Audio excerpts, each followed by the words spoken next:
She wasn't supposed to be home that day. I was supposed to be at the doctor's, but I decided to postpone my appointment. She wasn't supposed to be in the house when my daughter Emma invited her friend over, and she definitely wasn't supposed to overhear their conversation. But she did, and now, nothing is the same anymore. My name is May. I'm 68 years old, and one phone call that wasn't even meant for me made me realize that my whole life had been a lie. That Tuesday, I was in the garden behind the house. I was weeding, something I enjoy doing even when my knees ache. I heard that Emma had invited her best friend, Christina. They didn't know I was there. The kitchen window was open, and I could hear every word as if they were sitting right beside me.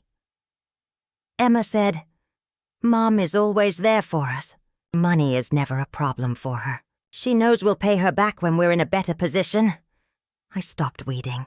Something in her tone felt strange, but those weren't the words that broke me. The ones that came next did. "She doesn't worry about us," Christina said. "I mean, your mom is just a rich lady with money she doesn't need. I feel bad asking her for help, but you know how it is. We just have to be gentle, kind, and most importantly, I don't want to see the transfers she sends to our account, so I can pretend I don't know how much it really is." Emma's voice changed, colder, distant, almost unrecognizable. "Don't worry, Mom's useful for the money. But even before that, she was never really useful as a mom. You know, she's always been too self-absorbed. I just have to make her feel guilty enough so she keeps giving." That was the moment, the sentence that shattered me. My daughter, the one I raised alone after her father died, the one I took to ballet lessons, the one I nursed every time she was sick, the one I comforted when she lost her first child. I was there through everything, even when it broke me. And she said she never needed me as a mother. She needed me as a wallet. More than that. She needed me as a guilt trip, a tool to manipulate. That explained everything. Why she only called when she needed something. Why she promised to pay me back and never did. Why she told my grandchildren I was too sick to join them on trips when I was perfectly healthy. Why I was only on speed dial when there was a financial crisis. I was needed for money. And for guilt. Something inside me quietly tore apart. It wasn't pain. It was the sound of an illusion bursting. The illusion I'd carried for 40 years. I was a 68-year-old woman who had worked all her life. My husband Robert died 15 years ago. And since then, I'd been alone. I worked as a nurse. Night shifts, weekends. I saved every penny, everything I had. I gave to Emma and my grandchildren for their schools, their celebrations, their loans that were never meant to be repaid. My whole life was dedicated to them, and now I finally knew what that life really was. One long money transfer. No gratitude, no return. Just the silent expectation that I should be thankful for the privilege of giving. That Friday, I went to the bank. I wasn't supposed to be calm. I should have been furious. But I was something worse than angry. I was clear. Crystal clear.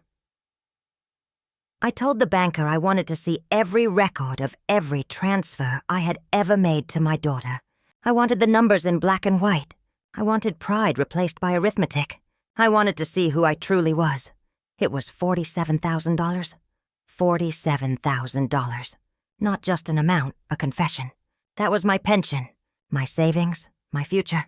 The money I had set aside since Robert's death. The money meant for my golden years, for travel, for dreams postponed, for hobbies abandoned. I had paid for a car my grandson didn't need. Not because he wanted it, but because he wanted me to feel needed. I paid for Emma's trip to Paris, to relax after all the stress. Paris, the city I had dreamed of visiting all my life. I was supposed to feel happy that I could help. Grateful that I was rich enough to give. But now I knew the truth. The money wasn't a gift. It was control. I was a puppet, and my daughter held the strings. And the worst part, she knew exactly what she was doing. That evening I sat in my room and cried. Not tears of sorrow, but of awakening. Tears of a woman who finally saw where she had been all along. When Emma called that Friday, I didn't answer the first time, or the second. The third time I did, but not the way she expected. "Mom, where have you been? I've been trying to reach you all day. I need money for Tim's new school. You said you'd help." My voice was calm. It wasn't the voice she knew. It was the one I should have used all along. "Emma, I need to ask you something. Did you ever need me as a mother? Or just as a bank?" Silence. A silence that told me everything. "Mom, what's wrong with you?" "I'm not sending you any more money," I said. "Not ever again. This is over. I am not a bank. I was never supposed to be one." She didn't understand. Or maybe she did, and didn't want to admit it.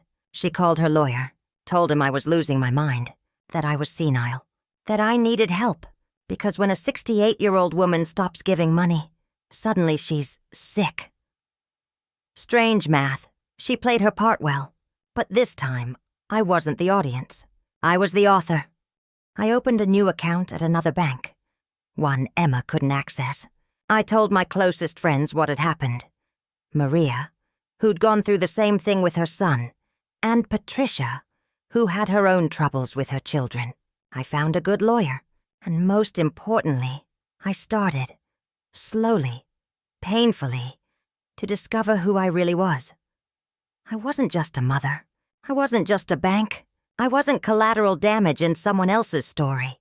I was May, and May deserved to exist, fully, freely, equally. The next 3 months were hard. Emma tried to pull me back into normal. Normal meant giving money without questions. Normal meant ignoring my own needs and dreams. Normal meant erasing myself. But I wasn't normal anymore. I was waking up. And awakening isn't pretty, but it's necessary. One afternoon, I sat with my old friend Maria. I didn't have to tell her what was happening. She already knew. She saw it in me.